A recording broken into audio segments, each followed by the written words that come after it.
बॉलीवुड की चमकीली दुनिया के पीछे की कड़वी सच्चाइयाँ, काले सच और बदरंग कहानियाँ हम सब सुन चुके हैं। मगर एक ऐसी हीरोइन का किस्सा है जो सुपरस्टार थी, जिसके साथ काम करना चाहते थे बड़े बड़े स्टार्स के साथ उसने काम किया। कुछ ही दिनों में वो छा गई इंडस्ट्री में और फिर कुछ सालों बाद वो एक दरगाह के बाहर पड़ी हुई मिली। उसके शरीर पर कीड़े रेंग रहे थे, चींटियाँ चल रही थी, हड्डियों का ढांचा बन गई थी, उसे HIV एड्स हो गया था। और फिर बाद में एक संस्था ने उसकी देखभाल की, मगर कुछ ही दिन में उसकी मृत्यु हो गई। जी हाँ, ये दर्दनाक कहानी एक ऐसी हीरोइन की है जिसका नाम निशा नूर था, जिसके साथ रजनीकांत और कमल हसन भी हमेशा काम करने की हसरत रखते थे। उन्होंने काम भी किया था। उसकी फिल्में साउथ में सुपरहिट रही, बॉलीवुड में जब उसकी फिल्में आई, अयर द ग्रेट और एक और फिल्म आई थी, दोनों फिल्में बहुत अच्छी हिट रही। मगर जब फिल्में मिलनी कम हो गई, इस इंडस्ट्री का दस्तूर है कि आपको तुरंत पलकों पर बिठा लेता है और तुरंत कदमों तले रौंद देता है।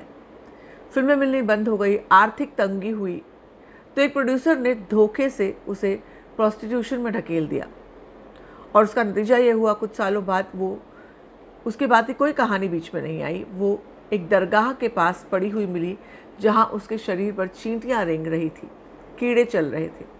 और एक मुस्लिम संस्था ने जब उसे उठाया, वो उसे ले गए, उसका इलाज करवाया, तो पता चला कि उसे HIV एड्स है और उसके बाद कुछ ही दिनों में उसकी मौत हो गई।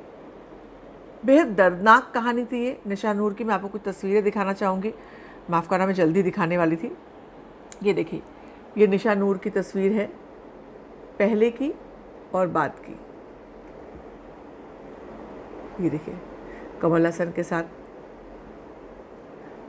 ये उनकी सोलो फ़ोटो।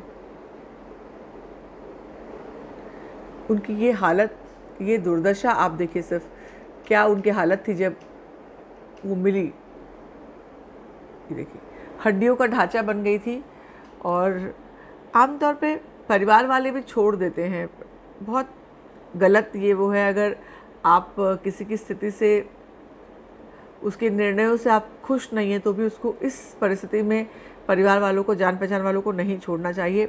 बहुत सारे स्टार्स के साथ निशा नूर ने काम किया था और ऐसी मौत उन्हें नसीब हुई जिसे सुनकर सभी के होश फाख्ता हो जाते हैं, हाथ पांव फूल जाते हैं। तो बॉलीवुड की इस रंगीन चमकीली दुनिया में आने वालों को अपने मन को कड़ा करके और इस सांचे में ढाल कर लाना चाहिए कि अगर यहाँ पर बात न बनी तो वो कुछ और काम भी कर सके। कम से कम पेरेंट्स को ये सोचना चाहिए और पेरेंट्स सोचते भी हैं। बहरहाल ये दुखद कहानी निशा नूर की। आप क्या सोचते हैं इस बारे में ज़रूर बताएं। बने रहें हमारे साथ।